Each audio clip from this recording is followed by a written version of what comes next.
Yeah, the name is MidaZ. MidaZ the Beast, Bear Grylls, you know what I mean? When I was young, my uncles was big into hip hop. One of my uncles used to rhyme. Um, you know what I mean? His name is D. Berry.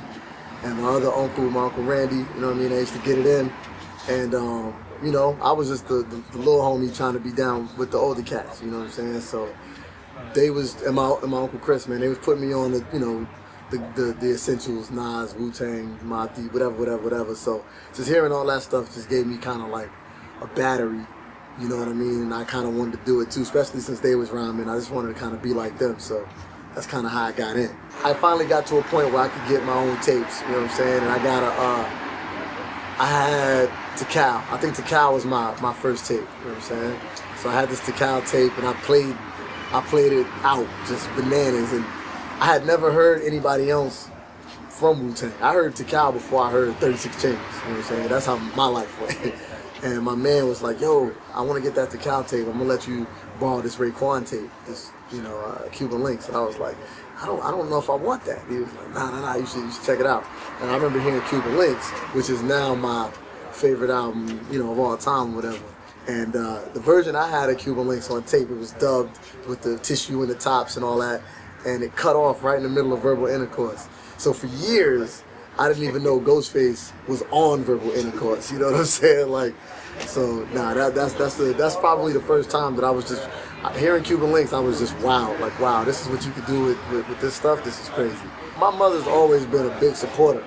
My dad was, he didn't really know what was popping. He wasn't really into it so much. But my mom was gung ho, but she still is. My mom is like, yo, whatever you want to do, go for it. She's a big supporter. My mom, you know, we grew up in New York during the Rakim era and, you know, all that kind of stuff. So my mom kind of knew hip-hop and was around hip-hop. My mom went to school with Salt and Pepper and stuff like that. You know what I mean? So my mom has always been really super down. And the rest of my family too, for the most part. Like I said, my uncles rapped.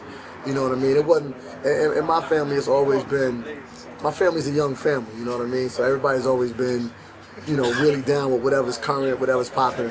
So, nah, my family's been a big supporter. All my inspiration comes from me thinking that I'm the best dude ever. You know what I'm saying? I mean, you know, it is what it is. Like, one detriment of doing it, I'm not as big a fan as I used to be. So, I don't listen to as much as I used to.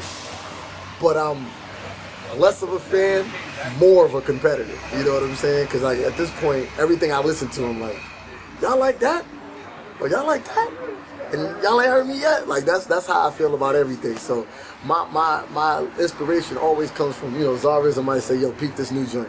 And he'll play something from whoever. And I just thought, you know, the fangs grow and I'm just like, yo, I don't hear no more, you know what I mean? So my inspiration, I want to kill dudes. Like that's where I come from. You know what I mean? It's just to really, and I'm not like a battler, but I'm just a, you know, I'm just a competitor. My juices flow when I hear other dudes rap. Location is a big challenge, you know what I'm saying? Being in Orlando is tough because we're kind of, it's like we're on an island, you know what I mean? Like, we're not surrounded by anything that could help us get to the next level. There's no radio support, there's no major artist that's in town or anything like that you can kind of latch onto or link up with. Or, you know, we spent a lot of time figuring out stuff. And more time figuring out than probably a lot of cats what I would say with our talent level spent, because, you know, we was in a spot where we had to figure out everything from the ground up with no, you know, manual to step before us. So, you know, the biggest challenge is, you know, being somewhere where hip hop is not even like that superly appreciated. You know what I mean? And you kind of, you know, pave your own way, make your own lane, and then get people out there to support you. You know what I mean? Like it's always a challenge. I go to other cities and I go, man, you guys don't know how good you got it. I want people to be able to listen to my records years later and go, you know what?